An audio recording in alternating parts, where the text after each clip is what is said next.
they're ready for swings. Just like any strength skill, we want to do low reps, and ideally single reps. So when we set this up, there's a few ways. We can set up the kettlebell slightly in front to work on a single hike, make sure the breath, and set it back down, so that they're not doing repeated crappy swings. So the last thing we want to do is get them going, and all of a sudden they got this momentum and they tweak something. So, just like our deadlift, the setup is exactly the same. The only difference is the bell's out in front. I'm looking 10 feet out in front of me. So it's a grip, sniff, tight tummy, and then put it down and reset. Okay? So grip, sniff, hike, and just do some singles. Okay? Keep going with that. So I want to see if we're connecting the right muscles with the pattern. Keep going. Good. And you should only feel glutes and hamstrings. And give it a good hike.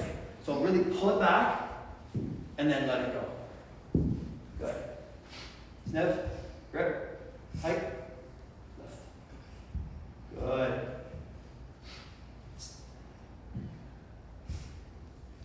Good. Another thing we can do to kind of get them the rhythm. So once they kind of feel where that swing is supposed to go on the backside, and we're timing it up and they get this top position, give them the pendulum.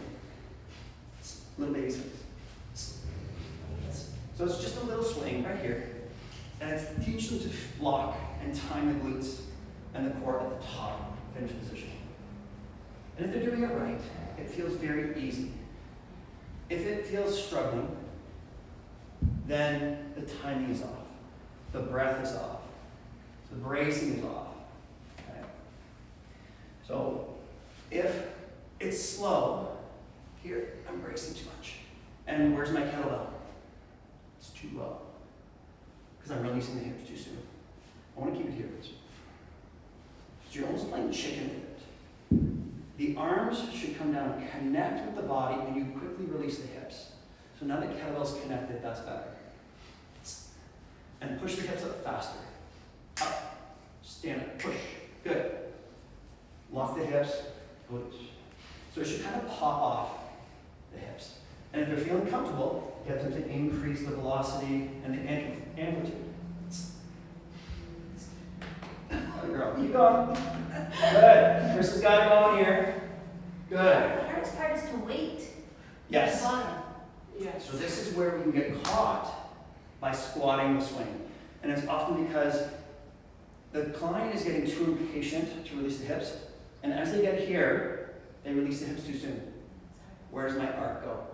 Below the knee. So the triangle gets too low. So we have an upper triangle and we have a lower triangle.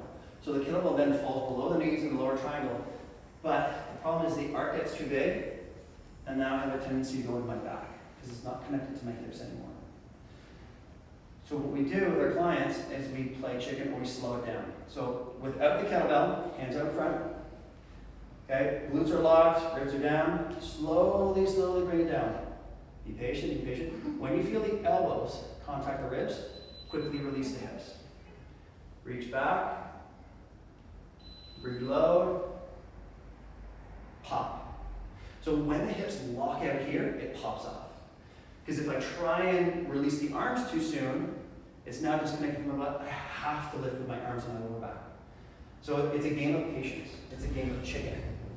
Okay? So what we say is hips are the last ones in and the first ones out. Okay? So everyone pick up your kettlebell, play chicken. Okay? Be really patient. See how long you can. Wait, go!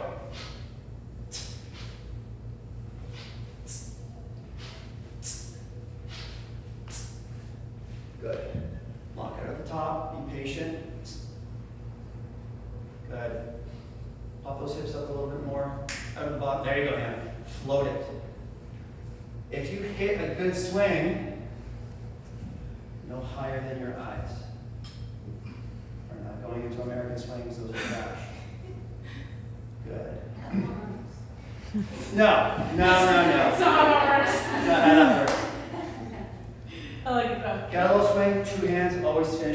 eye level. Never above. Why? What did I just do with my back? No good anymore. The point of the kettlebell swing is horizontal propulsion. If you're going overhead, that becomes single arm. Because now I don't have to worry about this getting in the way. When you see that American swing, it doesn't look great. People hit their shoulder mobility here and thoracic mobility, and they do this. It's not good anymore. They're not getting the athletic potential and benefits from the kettlebell swing. Its two-handed swings are only eye level. Because what's the point of the kettlebell? Is it to get really good at kettlebells or make you a really good athlete? It's athleticism. So why would we do something that doesn't carry over to athleticism? There's no point. There's kettlebell sport, again, different.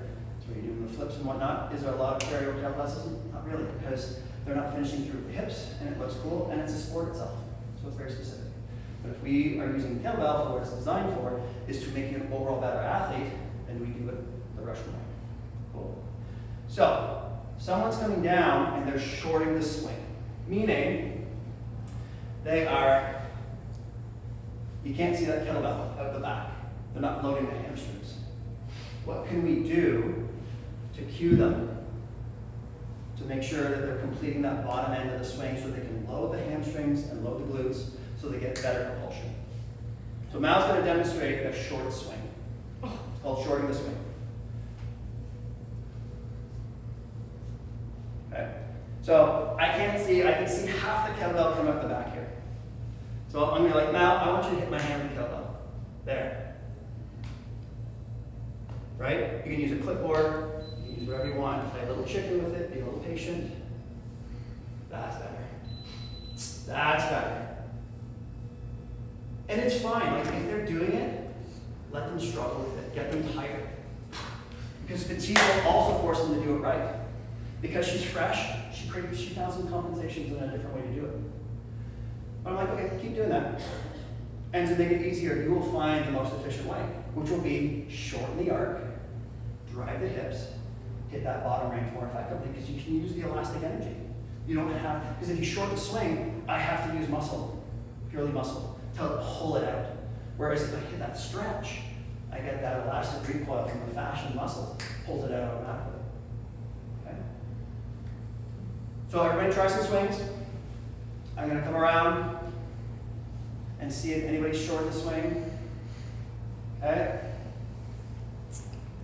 Good. Let's hear the breathing.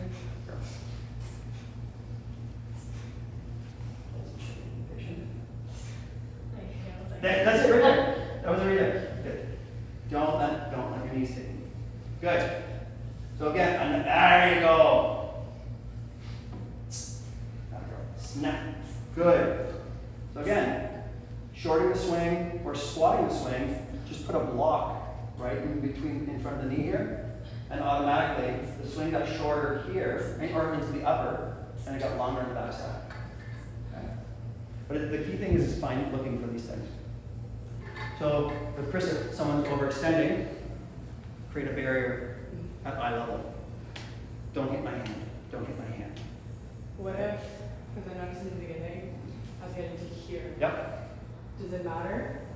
Or does it have to be here? So the reason is it gives you a little more time to rest. Right. Okay? If I short the swing here, Yeah. well, it's going to reverse a lot quicker. Okay. But if it floats. Gotcha. If I go here, it's a lot less time.